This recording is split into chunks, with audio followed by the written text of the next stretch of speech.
Officer Blake leaned against the patrol car, sipping burnt coffee, already bitter from a long night. He hated this part of town, hated the silence, hated the way people looked at him, like the uniform didn't matter anymore, like he didn't matter. Then he saw her. She was walking slowly, hand resting on a full belly, one arm curled around a small brown paper bag. Her face looked tired but peaceful, her pace careful, almost tender. Like she was carrying something precious. She was. But Blake didn't see that. All he saw was a black woman in front of a shuttered store. And that was all it took. He straightened up, flicked the siren once, and rolled forward fast. "Hey," he barked, slamming the door behind him as he stepped out. She turned, startled but calm. "Yes, officer?" she asked, soft as a Sunday morning. Blake's hand hovered over his belt. "Where'd you get the bag?" She blinked. "It's just some orange juice and vitamins. I bought them down the road. Store's closed." "I know," she said patiently. "I didn't go in there. I have the receipt right." "You think I'm stupid?" he snapped. She raised one hand slowly. "I'm not here to fight, sir. I'm just going home." But that didn't sit right with him. Her calm, her poise, like she wasn't scared, like she wasn't small. Blake's stomach twisted. He didn't like being looked at like that, like he wasn't in control. "You resisting?" "What?" "No. Turn around." She took one step back. That was all it took. He saw it as defiance, as danger, as a reason. And then his fist flew. It hit her square in the stomach. Hard. Too hard. The sound that left her lips was not a scream, just a small broken gasp. Her body folded around the pain as she crumpled to the sidewalk. The paper bag fell beside her, spilling nothing but a bottle of juice and a folded receipt. She clutched her belly, her eyes wide, wet with shock, not fear. Then came the whisper. "My baby." 2 words. That's all it took to make the ground fall out from beneath him. Tap the notification bell, hit that like button, and drop a comment letting us know where you're watching from. Blake froze. The city noise faded. All he could hear was the echo of his own breath. A crowd had begun to gather. Phones were out. Someone was already calling for an ambulance. The sirens were louder now. A young officer pushed through the crowd, eyes wide as he knelt beside the woman. "She's bleeding. Call it in, fast." Blake still hadn't moved. The woman's dress was stained now, red seeping through blue. Her eyes fluttered closed. He stared at his hand. Not long ago, that hand had been raised to swear an oath. Now it was shaking, soaked in guilt. And then a voice rang out from the sidewalk. High, sharp, full of fear and something worse, recognition. "Oh my God, that's the new chief's wife." Everything stopped. One sentence, and suddenly the blood in Blake's veins turned cold. Someone repeated it, louder this time. "She's the chief's wife. That's his wife." The officers around him stared in horror. One of them stepped back like Blake was something contagious, dangerous. He was. The ambulance doors opened. Medics worked fast, lifting her carefully, urgently. Blake stepped forward, instinct kicking in. "Don't," one of them warned. "You've done enough." The doors slammed shut, and in the spinning lights and thick morning air, all Blake could hear was the sound of that whisper. "My baby." The sirens screamed as they sped away, but the damage had already been done. And somewhere, not far away, a police chief was waking up to news that would change everything. The hospital smelled like fear. Sterile halls, cold light, the echo of rushing feet.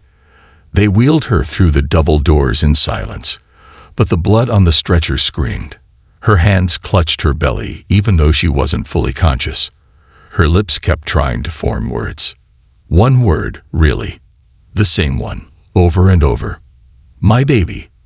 Officer Blake stood rooted in the emergency bay, watching the doors swing shut behind her. His uniform suddenly felt like armor made of lead. Heavy, suffocating, unforgivable. He didn't follow.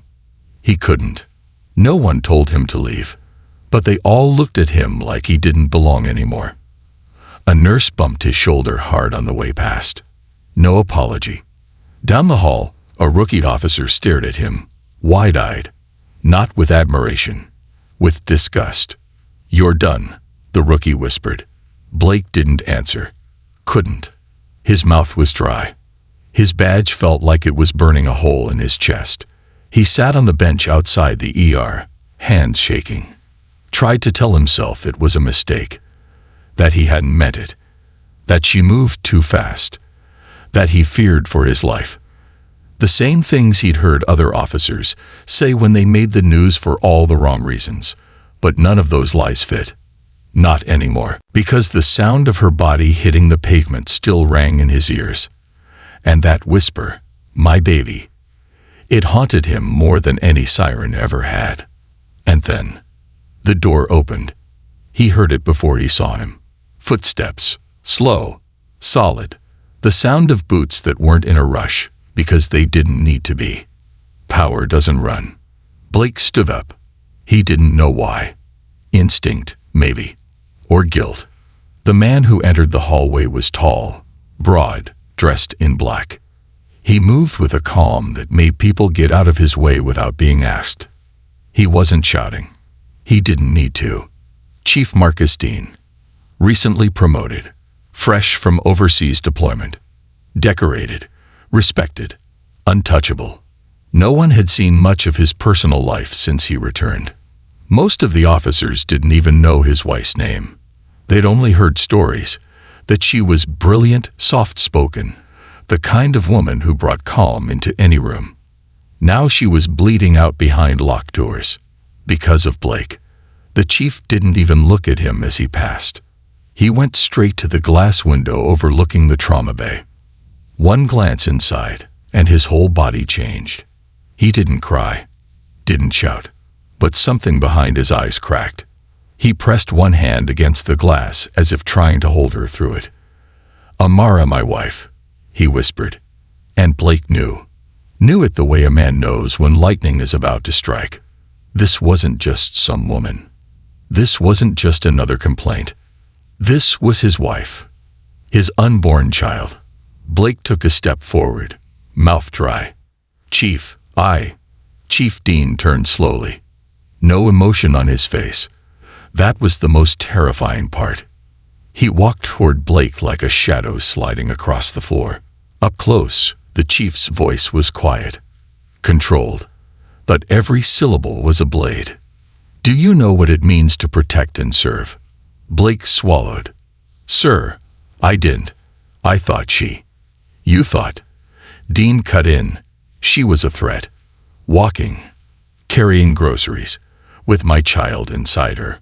I didn't know who she was. Oh, so if she wasn't my wife, it would've been okay." Blake's mouth opened. Nothing came out. The chief stepped closer until they were nearly face to face. His eyes burned, but his hand stayed by his side. "That's my wife in there. That's our child she's bleeding for. And you put them there." Every word was a nail in a coffin Blake had built with his own hands. The hallway was silent. Everyone was listening. No one stepped in. Then something strange happened. Chief Dean didn't fire him. He didn't pull rank. Didn't press charges. Didn't drag Blake out by his collar. Instead, he leaned in, voice low, and even more dangerous. "You want to make this right?" Blake nodded too quickly. "Yes. Anything." The chief's next words hit like a gunshot. "Then pack your things. You'll answer to me. In my house." Blake blinked. "Sir, you want to know what you broke, what you almost destroyed." Dean's eyes narrowed. "Then you're going to see it. Live it. Every day. You will cook. You will clean. You will carry the weight my wife now carries in pain. You will see her face. The child's face. And maybe then, maybe, you'll understand the price of one bad decision." Blake's throat went dry. That's my punishment." The chief's lips barely moved. "No, Blake. That's your chance at redemption. Jail would have been easier. At least behind bars, there are walls between you and the people you've hurt." But Officer Blake wasn't in jail. He was in the house of the man he'd almost broken, living steps away from the woman whose life he nearly ended. Every breath in that house felt borrowed. He moved in the next day. No uniform, no badge, just a suitcase and a heavy silence. Chief Dean didn't speak to him after the first night. He gave him a room at the back of the house, small, plain, nothing but a bed and an old fan that squeaked when it turned. His orders were simple. You will cook, you will clean, you will care for her. If she calls, you run. If she cries, you comfort. If you can't do that, leave. Blake nodded, but his chest felt hollow. He didn't deserve this kind of mercy. He wasn't sure it was mercy. Amara didn't speak to him for 3 days. She stayed in bed, her belly still swollen, her skin pale. The doctors had stabilized the baby, but the risk still hung in the air like a storm cloud waiting to break. Blake brought her water, food, warm towels. He stayed quiet. Sometimes she'd glance at him, but not with hate, with something worse. He began to see her not as a victim, but as a person. And slowly, a story started to unfold in her eyes. A love that was bigger than him, bigger than this mistake. She'd met the chief years ago, in Nigeria. She was a school teacher in a small village, where kids ran barefoot and shouted joyfully at passing clouds. He had been there on a special UN mission, training local forces. Their paths crossed at a clinic, where she was translating for foreign doctors. He watched her from a distance at first, drawn to her calm voice, the way children clung to her skirts like roots to soil. On his final week, she bandaged his hand after a training injury. He joked that she'd left more pain than the wound. She laughed and told him he had too much pride. He told her he had too little reason to stay, until he met her. 1 month later, he returned. Not as a soldier, not as a cop, just a man in love, holding a ring and asking for her father's blessing. She followed him to America, not because she needed saving, but because she believed in the life they could build together. He never let a day pass without kissing her belly, even before the baby bump showed. He called her his anchor, and she called him her home. Now Blake was wiping down the very floors they danced on. Every room whispered memories. Every hallway held love he could never reach. And yet, Amara never raised her voice, never cursed him, even when he knew she had the right to. At night, Blake lay awake, staring at the ceiling. Sometimes he heard her cry in the next room. Not loud, not angry. Soft, aching sobs that curled around the walls and settled in his bones. He began to cry too. Not from fear, from guilt. He saw now what he had done. He had cracked something sacred. And still, she allowed him near. She allowed him to help. She once asked him to hold her hand as she walked to the porch. Her grip was weak, but her spirit was unbroken. "You made a mistake," she said softly, staring into the trees. "But even broken things can be useful, if they're willing to be reshaped." That night, Blake wept like a child. Then came the scream. It tore through the house like fire. Blake. He jumped from bed, nearly tripping over himself as he sprinted down the hallway. Amara was doubled over, clutching her stomach, sweat on her brow. Something's wrong," she gasped.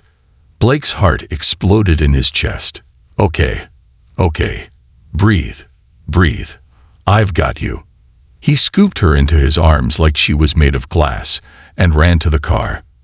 As he drove, one hand on the wheel, the other holding hers, she looked up at him with wide, panicked eyes. "Don't let them die," she whispered. And this time, Blake didn't freeze, didn't flinch. He drove like a man trying to rewrite time. As the hospital lights appeared on the horizon, Blake whispered through gritted teeth, "Hold on, Amara. Please, I won't let this be the end." But he knew it wasn't up to him anymore, and he didn't deserve a miracle. But for the first time in his life, he prayed for one. Tap the notification bell, hit that like button, and drop a comment letting us know where you're watching from. The baby lived. A girl, small, fierce, and full of fight. Amara survived too, her strength shining through the pain, her smile soft as she held new life in her arms.